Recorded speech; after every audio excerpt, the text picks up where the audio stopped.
fin. À quoi bon vouloir voler de ses propres ailes? Où pourrait-il aller alors que dehors c'est l'hiver nucléaire?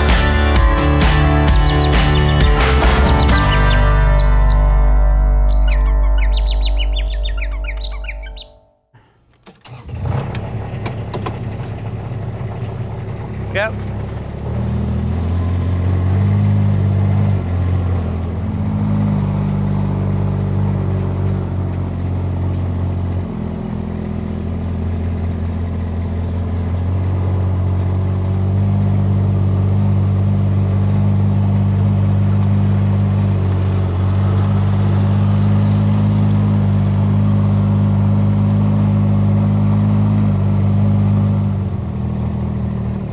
Oh yeah, oh yeah, oh yeah.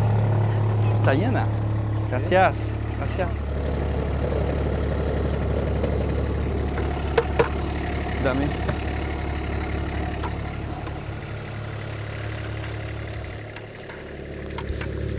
Ok, ¿tienes tu cartileta? ¿Quedan esto línea o esto bosque? No, voy a terminar porque aquí no hay, pero a la orilla hay. Ok, Después falta aquí un pedacito, así, ok, después. y unas plantas y después allá voy a ir a la 2 Ok. o a la 1. Si vale la pena, vamos a hacer y después, si no, hay prioridad allá, que grande tamaño y buena calidad.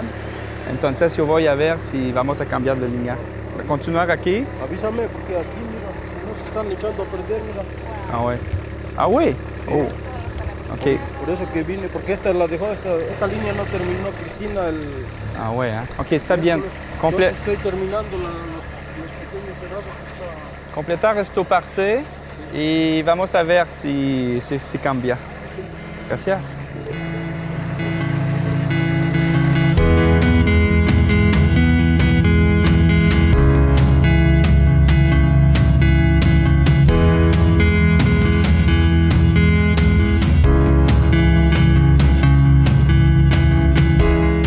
J'ai travaillé jeune sur des fermes fruitières maraîchères au Québec et même en Colombie-Britannique. Et puis j'étais étudié dans le domaine et après ça, j'ai une grande expérience de presque 20 ans bientôt en agroalimentaire, donc suivi de production et de projets et de fermes maraîchères et fruitières. En 2014, on a décidé d'acheter un site et d'implanter une bleuetière biologique pour nourrir les gens avec un fruit sain et sans pesticides.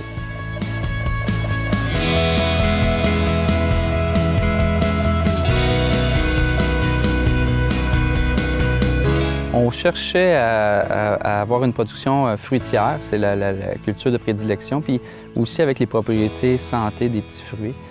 Donc, on a choisi le bleuet, qui est un des meilleurs des petits fruits. Puis, pour sa durée de conservation et la qualité du fruit, puis le type de production que ça implique, c'était pour nous la production par excellence à produits biologiques. OK. Attention.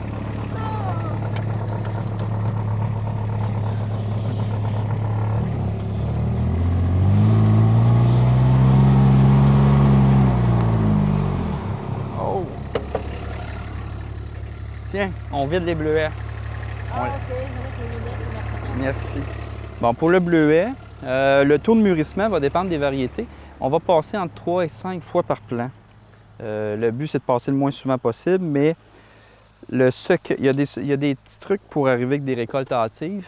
Et puis, c'est de faire des récoltes prématurées, donc aller chercher un petit pourcentage de fruits et ça devance le reste de la récolte, le mûrissement du fruit, parce qu'il y a des hormones dans le fruit. Donc, on passe entre 3 et 5 fois. Puis, quand le bleuet devient mûr, il faut attendre entre 5 et 7 jours avant qu'il ait tout son sucre, toute sa grosseur, parce qu'il peut grossir de 30 en 4-5 jours. Donc, pour avoir les gros fruits qu'on fait, la différence entre les fruits des bleuets sauvages et les bleuets en corymbe, c'est la grosseur. Souvent, on les appelle les bleuets géants. Et puis, une grappe mûrie, avec les premiers mûrissements, s'il y a 15 fruits, 20 fruits, il va y avoir 3-4 fruits de prêt. Donc, on les enlève parce que la charge fruitière est tellement élevée que le plant n'a pas toute l'énergie pour nourrir les autres fruits. Bien que le plant peut attendre, il faut les enlever. Souvent, la difficulté, c'est d'avoir la main-d'œuvre au moment qu'on veut. Quand il y a de la rosée le matin, on ne peut pas cueillir. Quand il fait trop chaud, on ne peut pas cueillir. Quand il pleut, on ne peut pas cueillir. Donc, on est obligé d'avoir des cueillettes des fois qui durent entre 2 et 6 heures par jour. Et c'est difficile d'avoir des employés qui veulent juste faire des petites journées ou qui sont disponibles dans ces horaires-là. Donc, le défi, c'est de réussir à tout récolter dans des délais. Et présentement, avec les grands coups de chaleur qu'on a, ça mûrit très, très, très vite. Donc, on a beaucoup de volume, mais le taux de sucre est incroyable aussi. Les froids du printemps ont retardé. Normalement, on récolte entre le 5 et le 7 juillet. Les premières récoltes, le volume arrive autour du 10-12 juillet. Cette année, on a commencé le 12 juillet, tandis que les bleuetières conventionnelles ont commencé autour du 20. On est quand même en avance par rapport à d'autres. Le froid, ce qui se passe, c'est que les variétés hâtives, ils arrivent un peu plus tard. Les variétés de saison arrivent au même moment, puis les variétés tardives au même moment, ce qui fait un effet accordéon. On a un effet de beaucoup de volume en peu de temps. Les variétés touchées, c'est vraiment les variétés hâtives qui ont été retardées. Dans la région, il y a énormément de bleuetières conventionnelles. Par contre, dans les bleuetières biologiques, il y en a très, très peu. On est dans les pionniers, là. Il y a une bleuetière, deux, là, puis nous. Donc, on a commencé un projet puis, pour un fruit qui était très en demande et très peu disponible sur les marchés.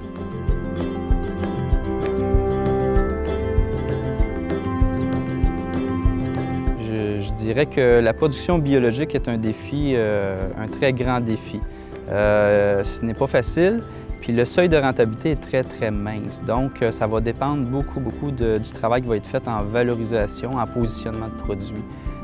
Produire un bleuet biologique, c'est difficile. Ça demande des connaissances agronomiques de fine pointe. Mais par contre, c'est un produit qui se conserve quand même bien. Il peut attendre sur le plan et aussitôt réfrigéré, il peut attendre quand même 15 à 21 jours en frigo. Donc pour nous, c'est rassurant à ce niveau-là. Mais ne mettant pas de pesticides, on a tous les ravageurs qui nous enlèvent des rendements. Et mais on croit que le consommateur averti a besoin de ce produit-là sur les tablettes de plus en plus.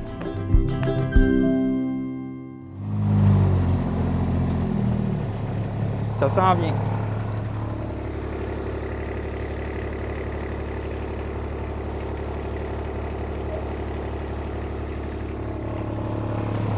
OK. Hop!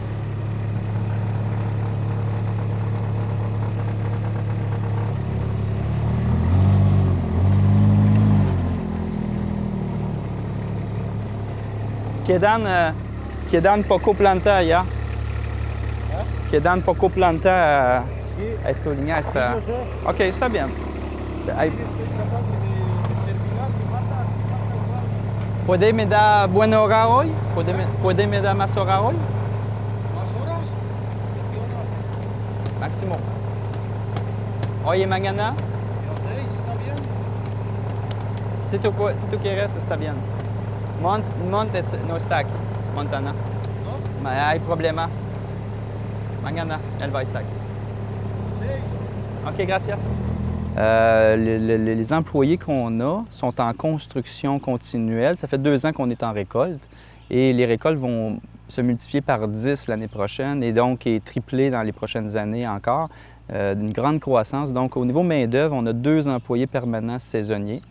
Il y a moi qui est là. Il y a de l'aide familiale, beaucoup d'aide familiale pour le moment. Et puis, pendant les récoltes, on a besoin d'entre 10 et 20 cueilleurs présentement. On prévoit être entre 30 et 50 cueilleurs dans 3 ans. On prend la main-d'œuvre locale et on se rend compte de la difficulté, non-disponibilité. Donc, on va faire affaire avec la main-d'œuvre internationale dans les délais les plus rapides que possible parce que c'est une main-d'œuvre qui nous aide à planifier et à récolter pour garder le standard de qualité du marché, pour que les consommateurs aient des fruits toujours finement choisis et sélectionnés pour la conservation.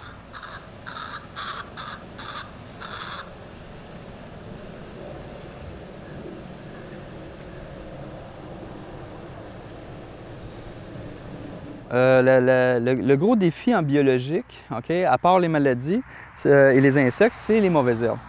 Ce qui fait que quand on implante un bleuet, il prend 8 ans à devenir mature. Ça, c'est un bleuet qui a environ 4 ans. OK? Il n'est vraiment pas en pleine maturité. Il va mesurer 6 pieds, il va être 6 pieds de large.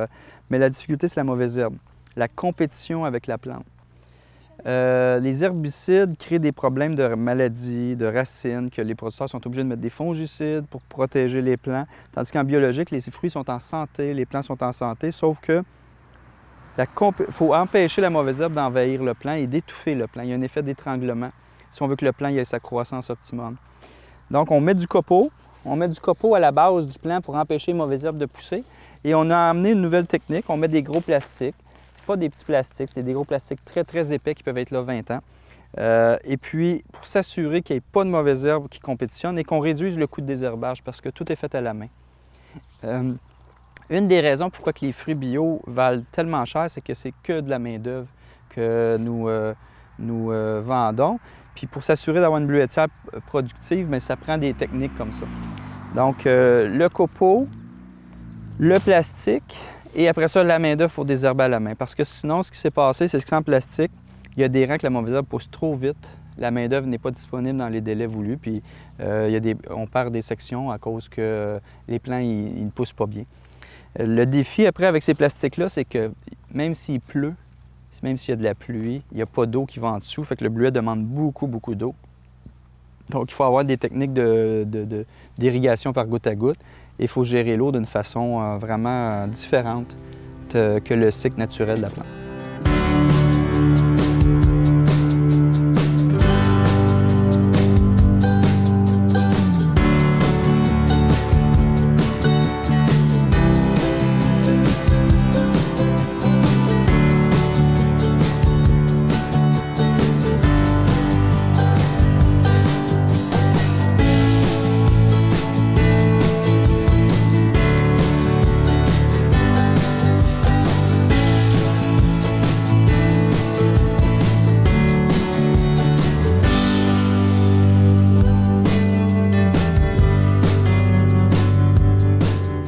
Notre modèle d'affaires a été développé pour un peu d'agrotourisme, on va dire 5 à 10 %, mais majoritairement, le modèle d'affaires est développé pour les grands centres urbains.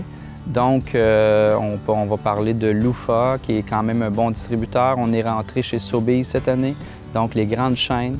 Après ça, on fait quelques petits marchés. Nous avons une place au marché à Touateur, à Ferme-la-Giroflée, donc vous pouvez aller faire un tour là aussi.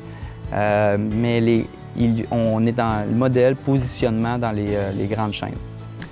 On a regroupé aussi un regroupement de producteurs de bleuets biologiques. Donc, je représente la mise en marché du groupe. Et puis, on s'organise ensemble pour placer les produits sur le plus de semaines possible parce qu'une ferme ne peut pas produire sur toute la saison. Et donc, en étant en groupe, on est capable d'être régulier avec des volumes très satisfaisants pour les acheteurs. On va chercher les bleuets, s'il te plaît.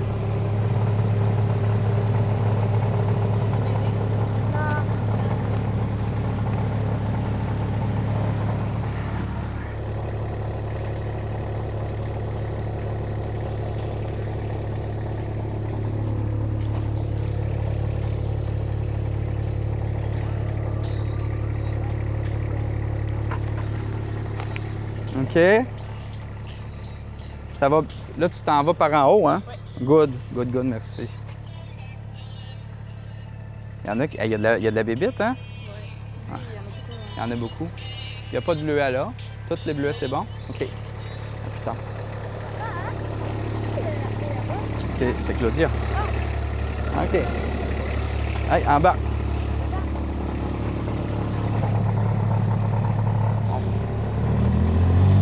Plus qu'on rencontre nos consommateurs au niveau des marchés, plus qu'on comprend leurs besoins. Puis on entend de plus en plus un besoin de comprendre comment que le produit est cultivé, d'où ça vient, même les goûts, les variétés, sont curieux de ça. Donc, ils veulent avoir un produit, ils veulent connaître la provenance. Le local est très, très, très en demande et c'est un des besoins. Le sans pesticides ou le biologique, parce que on est certifié COSAR Canada, donc le biologique est devenu une nécessité. Et l'autre enjeu qu'on entend beaucoup, c'est le sans plastique, qui est un gros défi pour le bleuet parce qu'il y a des petits contenants des fois, puis les petits fruits sont toujours dans des plastiques. Donc, c'est tout un défi de logistique et on est à l'écoute de ça, donc on est en adaptation pour trouver les solutions pour aider le consommateur à avoir le meilleur des petits fruits.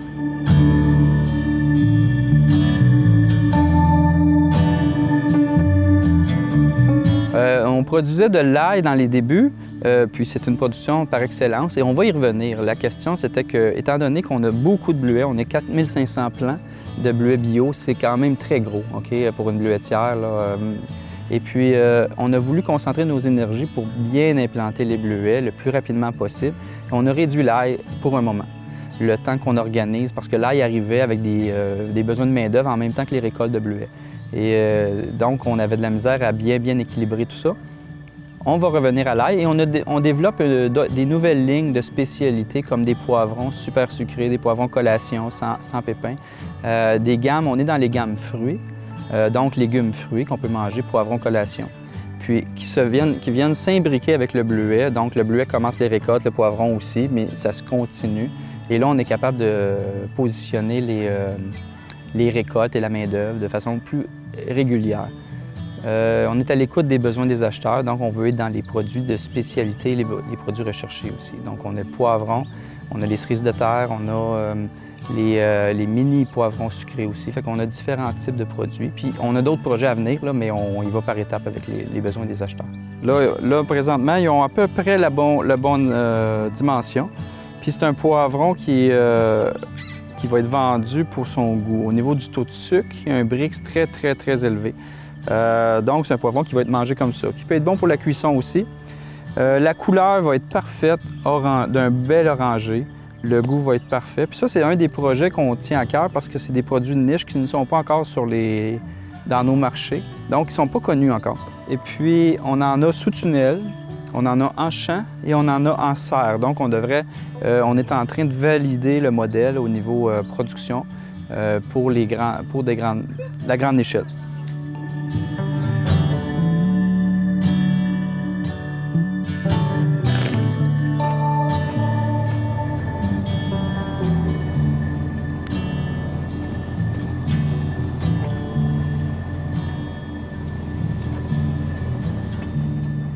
Au niveau du Québec, nous, on est dans les jardins Napierville, au niveau du sud. C'est comme la Floride du Québec. On a les conditions les plus chaudes pour produire les légumes sur plus de semaines, plus de degrés jour. Si on veut arriver encore plus vite, puis aller encore plus tard, il y a des techniques de production comme les tunnels chenés. C'est des tunnels qui sont rapidement, on les ouvre rapidement parce qu'il fait trop chaud, on les baisse rapidement quand il fait trop froid. Ça prolonge les degrés jour de croissance, jour et nuit. Et ça l'emmène une meilleure production, des fois 1 mois d'avance et 1 mois et demi plus tard.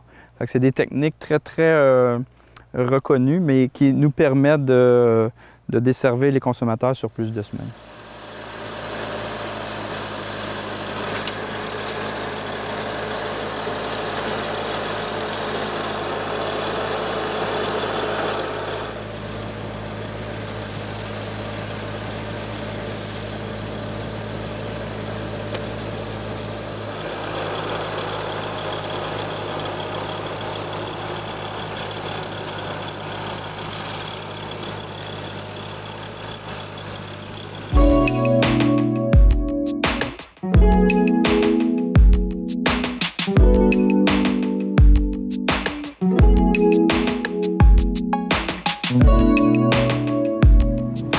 Allô? As-tu des bleuets? Ah, c'est bon. Je vais te le vider ici. Caleb va te le vider. Il y en a pas mal ici. OK. Merci. Moi, je vais me prendre un panier. Je vais me prendre un panier de bois. Ça. Je vais prendre celle-là. Hey, Baptiste! Tu vas aller porter les bleuets au frigo? Je reviens après. Toi, tu viens-tu cueillir ou tu vas porter les bleuets? Hein? OK, c'est bon.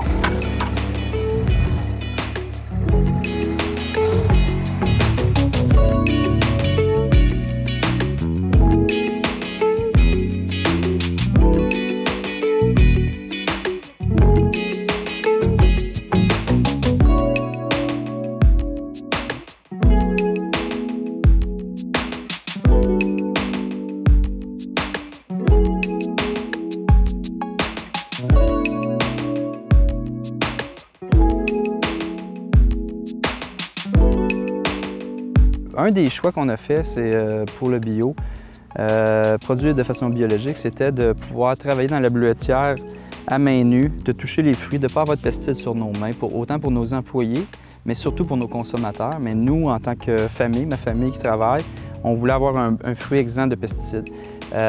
Puis l'autre chose, c'est pour les propriétés nutraceutiques, ou on dit antioxydantes, mais il y a d'autres propriétés qu'antioxydantes. Pour aller chercher l'optimum par poids, les pesticides stressent beaucoup la plante, donc empêchent le fruit d'aller bien absorber tous les nutriments puis toutes les propriétés pharmaceutiques ou nutraceutiques de l'aliment. Et donc, les pesticides devenaient un choix illogique si on voulait soigner les gens éventuellement, parce que je crois que des types d'agriculture comme ça, éventuellement, on pourrait être reconnu comme pharmacien. Mais pour le moment, c'est une conscientisation qui se fait de plus en plus. Et les consommateurs avertis reconnaissent ça. Donc, les pesticides devenaient une problématique, puis on a remarqué que pas d'herbicides, pas besoin de fongicides, parce que les herbicides tuent les plantes, mais créent des résidus dans le sol, que la plante survit, mais est affaiblie. Et après ça, les maladies attaquent la plante. Fait que le seul enjeu, après ça, si on règle les mauvaises herbes à la main, on se retrouve à avoir des plants santé, mais santé d'un bout à l'autre. Donc, on a besoin de moins de kilogrammes de produits pour avoir la même valeur nutritive. Il y a des études qui le démontrent très bien. Donc, c'est des choix d'une approche intégrée pour soigner les gens. Ferme La Giroflée, bon, on est une bleuetière biologique implantée depuis 2014, mais par contre, on a diversifié nos activités aussi en ayant un incubateur et accélérateur d'entrepreneurs au niveau privé. Donc, on est reconnu pour accueillir des gens qui ont des projets agroalimentaires, qui veulent explorer sans avoir une dette ou un achat de terre. Donc, on les aide en donnant des services, du mentorat. Ils viennent s'implanter ici, créer des parcelles et éventuellement pourraient devenir des partenaires ou pourraient décider d'aller migrer vers un projet autonome à l'extérieur du site. Et ça leur permet, pendant 1 an ou 2, d'explorer la faisabilité de leur projet. Donc, on a un côté très pédagogique sur le site. Et l'autre point, c'est qu'on est aussi en train de créer des regroupements de mise en marché. Pas que pour les incubateurs, les incubés, mais plutôt pour des producteurs déjà en fonction qui cherchent des marchés niches. Et on intègre des projets de production avec eux. On leur propose des sélections génétiques ou des projets où c'est qu'il y a déjà des marchés de positionner. Donc, on est capable, avec le partenariat des acheteurs, les chaînes, les grossistes et puis les consommateurs aussi, qui demandent nos produits, on est capable de desservir de plus en plus de volume au niveau des produits de spécialité.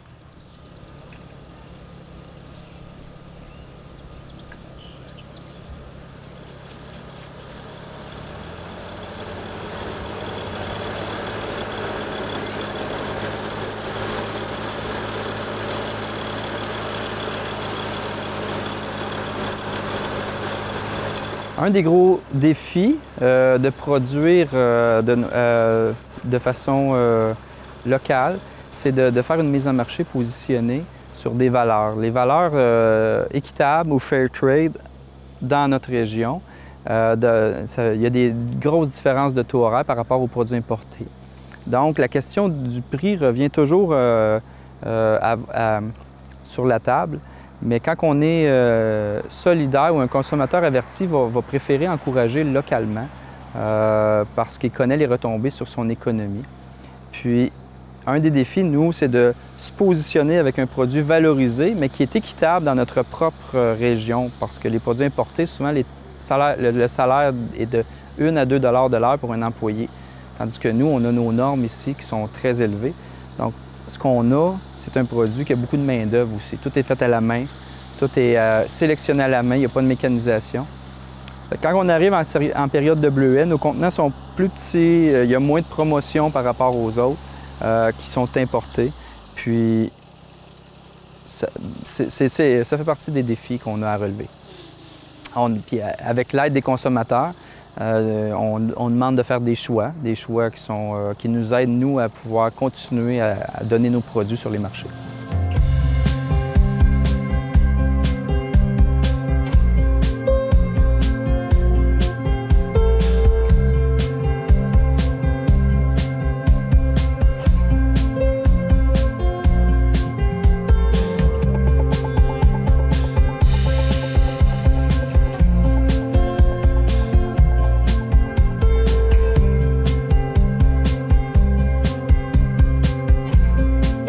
Bien, pour nous, les prochaines années, ça va être un partenariat entre l'acheteur, le producteur et le consommateur. Et les prochaines années, c'est une croissance au niveau du positionnement et de la valorisation du produit. On a des gammes de produits qui vont être développées au niveau de la transformation et on va implanter des variétés de bleuets parce qu'on a déjà 16 variétés. On va implanter des variétés au niveau des goûts pour aller chercher les pastilles de goût. Et donc, bien, c'est un peu dans la croissance du groupe aussi. On a notre ferme, on va sélectionner les régions et les variétés pour pouvoir avoir un calendrier de récolte et de production plus équilibré, réfléchi globalement au niveau des marchés.